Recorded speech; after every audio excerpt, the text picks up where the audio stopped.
What is up, guys? Politics Gaming here, and today we're doing a brand new video about World Warfare and economics. Before we get started here, leave a like, subscribe to the channel if you are new. If you guys want to see more updates on World Warfare and economics, do subscribe to the channel. I will be posting it as time goes on, and then maybe we will be seeing some official streams, gameplay videos, anything like that posted onto the channel. Very excited to preview this game. But without further ado, let's go ahead and get into it. Essentially, what you saw me post yesterday was a military preview trailer. This was a trailer essentially to preview the military aspect of World Warfare and economic. Any geopolitics player, any grand strategy player, any type of game that deals with geopolitics or military or anything like that, the military is always the biggest thing that players are going to be interested in. So essentially what we have is a description of what the military is like in World Warfare and economic. So a couple of differences that you can see from the initial time that I did preview the game on my channel. We do see that city markers have changed. That is the biggest thing that I do actually like to see in here. It makes it a little bit more descriptive, I guess. And we also do have a lot more provinces available in the game. We have over 4,000 provinces available in World Warfare and economic. The other thing that we do see is how regions are captured. So we do see Russian tanks, for example, moving through what looks like the Mykolaiv region of Ukraine. And we do also see things like the licensing screen, what it looks like whenever you're looking at other types of weapons that other countries produce, and maybe whenever you want to manufacture them, sell them, or even license them from another country if you so wish. Other things that we do see is the technology research tree. That's where we do have technology all the way up to, I believe, the year 2110. It was like the year 2110, 2120, in which, at least in what I saw, was where that technology tree ended. So overall, we do have a much more expansive technology tree compared to Power and Revolution. However, at the moment, from what I have seen in my own gameplay, it is a little simplistic. We have things like ADSL2, ADSL3, ADSL4, and then it kind of moves on from that, and it kind of just, like, it says like, oh, you have Modern Harvest 1, and it just counts up and up and up and up and up. So it's a little simplistic, kind of reminds me of Supreme Ruler. So hopefully that changes. Hopefully have a little bit more description. I really want to sit down with Lotus, or at least get a video where I just, it's like probably like an hour-long video that you guys aren't even going to see, where I'm basically just going to say, this is exactly what you need to do. Here's some suggestions.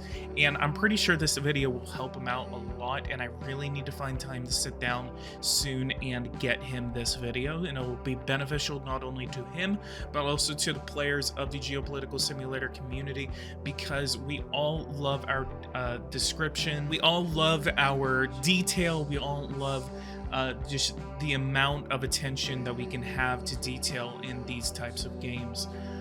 Moving on, we do have things like that you can drag the mouse and create a the opportunity to select multiple units for military units, and that's actually what I like. I was trying to do that in the first time that I previewed this game on the channel, and if you guys are wondering when have you previewed this game on the channel, I'll post the link in the description below, so make sure to look out for that.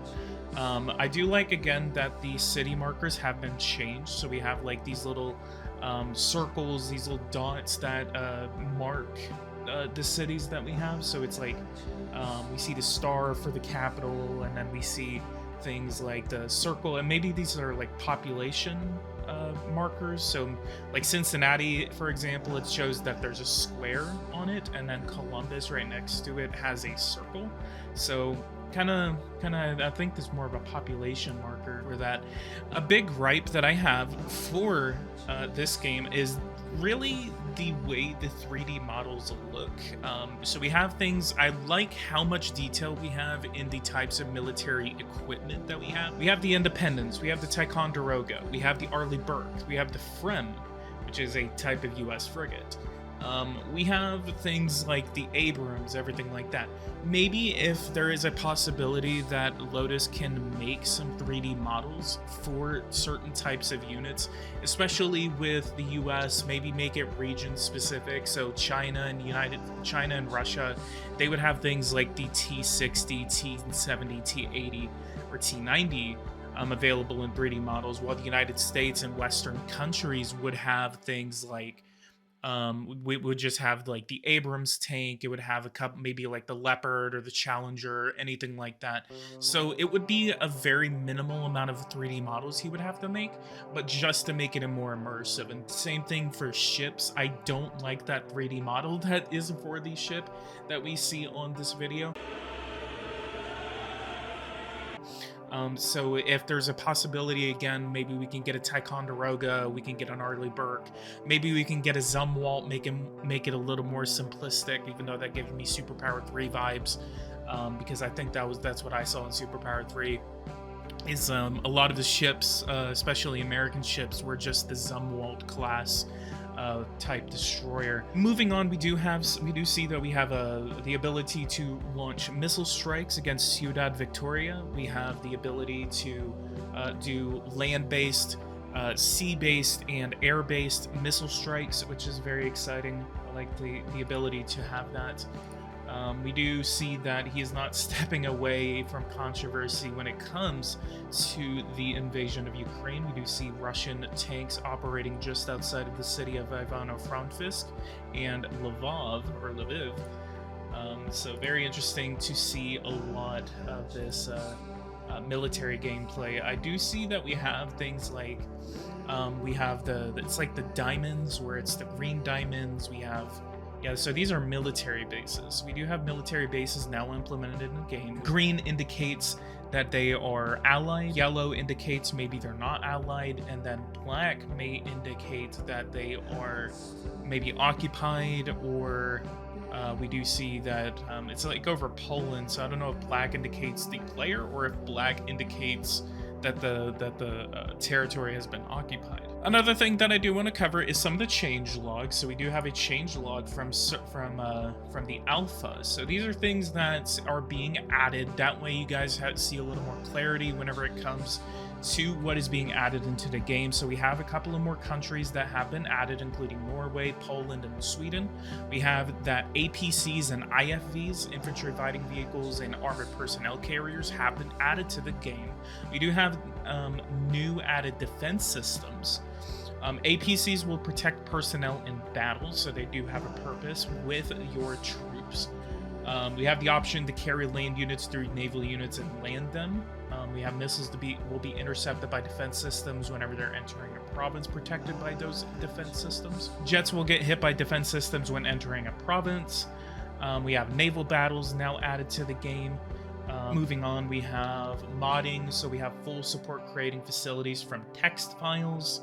The AI will bomb other countries through their missile silos. The AI will send naval units to other countries to blockade their sea, and AI will send reinforcements to naval battles. So we also have a certain amount of events that have been added to the game, including the World Cup. We have the Basketball World Cup.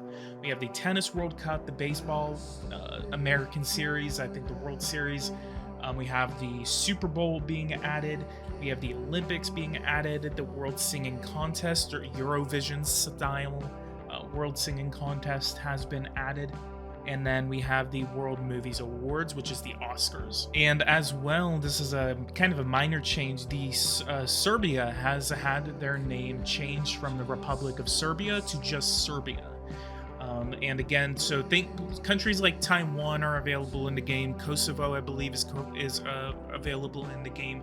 So there's a lot of changes that are on the way for World Warfare and Economics. I'm very excited to preview this on the channel more, and I know you guys are eagerly awaiting every single update that I have about this game. I wanted to get this out to you guys as a after video for the trailer that I posted yesterday alongside with Lotus. So thank you so much, Lotus, for again cooperating and working with this channel in order to get more news out to the community, and I'm very excited to see what else is in store from Lotus for WWE. So if you guys like this, go ahead and leave a like, subscribe to the channel if you are new. If you guys want to see more content like this, hit that bell notification icon so you don't miss anything whenever I do make it on the channel. And I'll see you guys in the next one. Thank you guys so much for watching. Take care.